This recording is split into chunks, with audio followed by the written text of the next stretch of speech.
voltando às matérias, tá? Eu falei de geografia. Em educação física tinha o professor Marcos. O professor Marcos, ele era parrudão, né? Educação física, coisa e tal. E naquela época, ah, a gente corria na volta da quadra, corria, fazia exercícios, polichinelo, agachamento, vôlei e futebol para quem quisesse jogar. E era isso. O professor Marcos tinha um jeito muito carinhoso de chamar a gente. Ele chamava de ordinário. Vem cá, ordinário! Ô, as meninas nem tanto, mas os guris eram tudo ordinário pra ele. Mas a gente gostava dele. Ele era serião, assim, e a gente brincava com ele, ele dava risada também. Era bacana, era legal. Educação artística, quando a gente tinha educação artística, a fase de pintar e fazer formas no caderno de desenho, para quem lembra, era só pintar e usar tinta têmpera, fazer colagem, né? Mas a grande característica da educação artística era que a professora nunca ficava na sala. Então, quando ela voltava, tinha papel picado no ventilador do teto, tinha pó de giz molhado nas cadeiras. Era uma bagunça, né? A educação artística era uma bagunça. E o que eu lembro da educação artística era isso, basicamente. E por incrível que pareça, eu ainda conseguia não fazer as coisas e fiquei em recuperação em educação artística. Ao nível da preguiça, né? Mas eu não recomendo pra ninguém, tá? Se alguém ainda tá na escola e tá olhando esse vídeo, estude. Estude e não deixe a preguiça pegar, porque depois a correria. Bom, agora não tem mais, agora é um provão, eu acho, não tem mais recuperação. Nossa época tinha recuperação. Fechava as notas e aí depois ainda tinha que fazer o prov... Não, tinha o provão no quarto bimestre, que não eram 3 trimestres, que nem é agora, eram 4 bimestres, fazia o provão, e mesmo assim ainda tinha uma recuperação no fim do ano se tu não alcançasse a média, né? Então, eu fiquei em 4 matérias, tá? Já vou adiantar. Eu fiquei em português, matemática por pouco, educação artística por preguiça e moral e cívica por preguiça também, por deixar de fazer as coisas. E, inclusive, falar de moral e cívica agora, que matériazinha bem chata, né, gente? Eu não sei, falava de Constituição, da bandeira nacional e coisa e tal, cidadania, mas era muito chato, era uma aula muito chata. E por isso eu acabei ficando em recuperação, porque eu não prestava atenção na aula. Eu nunca fui de faltar aula, matar a aula, não, mas de não prestar atenção, às vezes sim, ficar conversando. Isso era uma droga. Ser o conselho de classe, eu tava sempre lá, né? Que antes tinha no boletim escolar, os professores avaliavam e colocavam, conversa demais, brinca demais, só preguiça. Enfim. E inglês e religião eram as outras duas matérias que tinha. Era de boa, porque inglês era muito fácil, muito light, e religião também. Então não tinha muito apuro nessas duas matérias. Ah, vocês lembram como era a saída da escola quando tinha alguém de aniversário? Cruel, né, gente? Era ovada. Você estava de aniversário e já tinha que sair se defendendo porque era ovo. Ovo podre, terra, farinha. Você chegava em casa, além de ter tomado ovada, ficado todo sujo, a gente tinha que torcer para não apanhar da mãe com aquela roupa toda suja, né? E torcer para ela conseguir lavar o uniforme e não ficar mancha. Uniforme, tinha que usar uniforme. Tinha que usar uniforme, mais isso. Não tinha esse arrego de, eu não tenho uniforme, por quê? E tinha que comprar o uniforme ainda, né? Tinha que comprar o uniforme e todo mundo ia de uniforme. Deixa eu ver mais alguma coisa aqui para falar para vocês. Ah, bom, como eu disse, eu fiquei em recuperação em 4 matérias, tá? Matemática e educação artística foi sereno para passar. Mas moral e cívica, 1989, final do ano, eleições. Eu tinha um dia Eu tinha um dia para fazer, todo mundo teve um dia que ficou em recuperação para fazer um resumo e entregar para o professor. Esse resumo sobre alguma coisa da Constituição.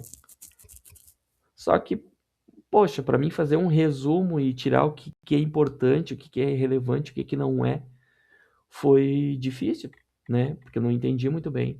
Eu peguei um livro, sem mentira nenhuma, dessa grossura, e fui escrevendo. Isso comecei a fazer à noite, porque eu não sei o que eu tinha feito de dia, enfim. Comecei a fazer à noite e virei à madrugada fazendo aquele resumo. Porque tinha que fazer o rascunho e depois passar limpo para ficar bonitinho, né? Para entregar um trabalho bem feito pro professor. Eu acho que eu fui dormir era 3 horas ou 3:30 da manhã, escutando no rádio, fulano de tal tantos votos, fulano de tal tantos votos, acompanhando a eleição, porque depois viria a ser importante, mas naquela época eu escutava por estatística, eu gostava de estatística, assim, nem entendia nada de política, mas gostava de estatística. E, enfim, fui dormir, no outro dia acordei e fui entregar o trabalho pro professor. O professor olhou assim, acho que devia ter umas 40 folhas aquilo. Todo mundo entregando, o professor olhava, aham, visto. Aham, visto. Eu fiz um trabalho de 40 folhas. Fiz rascunho e passei a limpo, com margem, blá, blá, blá, blá, blá, blá. Aquelas coisas que tinha na época, ele olhou, deu um visto. Tá passado, parabéns. Gente, aquilo me deixou com uma raiva, assim. Mas bem feito pra mim, né? Quem manda ser preguiçoso durante o ano. Isso é uma lição pra quem tá estudando ainda, tá? E pra quem estudou, né? Quem não passou por uma situação assim ficou com raiva do professor. Mas enfim, e português eu precisava tirar 94 para passar, porque 94 ia bater na média final para chegar ao número mágico que era 70. A média era 70, ou 7 no caso de 10, 7 de 10 ou 70 de 100. Era a média, era 70. E eu tive que posar na casa de uma prima minha, Fabiana. Agradeço até hoje, Fabiana, que eu não repeti de ano na quinta série por conta da ajuda dela. E a gente fez um intensivão, né? Estudando para a prova final ali da recuperação.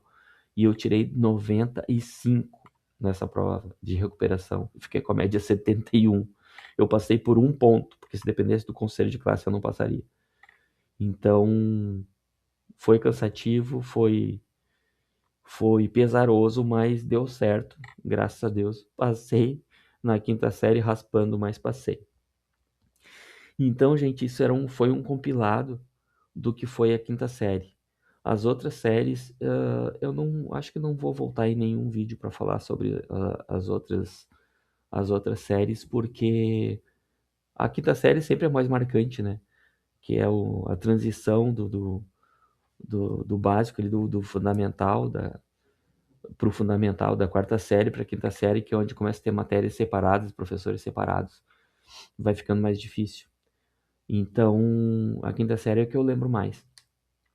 Eu não sei se acontecia com vocês, mas a minha escola fazia todo ano, era no início do ano e depois na metade do ano, tirava foto da turma, cada um segurando seu númerozinho, né? Eu quase sempre era número 3 ou número 4, né? André, início de chamada.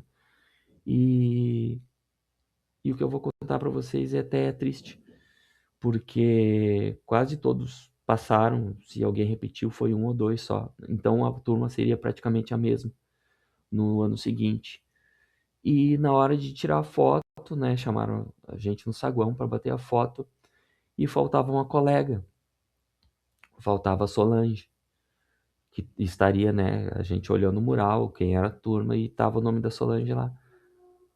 Mas o pessoal da diretoria havia esquecido de tirar o nome dela. E não porque ela havia saído da escola, mas porque nas férias ela se afogou na praia. Ela se afogou no mar. Então, aquele foi uma semana, acho que a gente viveu 2 semanas muito tristes ali no início da sexta série, por conta de saber que a Simone tinha falecido. Tá, gente? Então, isso era o que eu tinha para falar da época da escola, assim, contar. E a que mais marcou foi a quinta série, das coisas que a gente aprontava, das coisas que a gente viveu, né? Ah, o episódio da professora Cirlei hoje não parece engraçado, mas na época foi muito engraçado. E se tu não colocar filtros e contar grosso modo, se eu contar grosso modo como aconteceu, assim, de verdade, é engraçado. Como aconteceu foi engraçado, mas para uma criança, né? E para uma outra época aquilo era muito engraçado, mas hoje em dia não seria engraçado. A criança poderia ficar até traumatizada, né? Mas enfim, era isso então. Espero que vocês tenham curtido, né, esse vídeo e bora lá, continue indicando pro pessoal que eu vou continuar contando as lembranças que eu tenho, às vezes de um dia, às vezes de um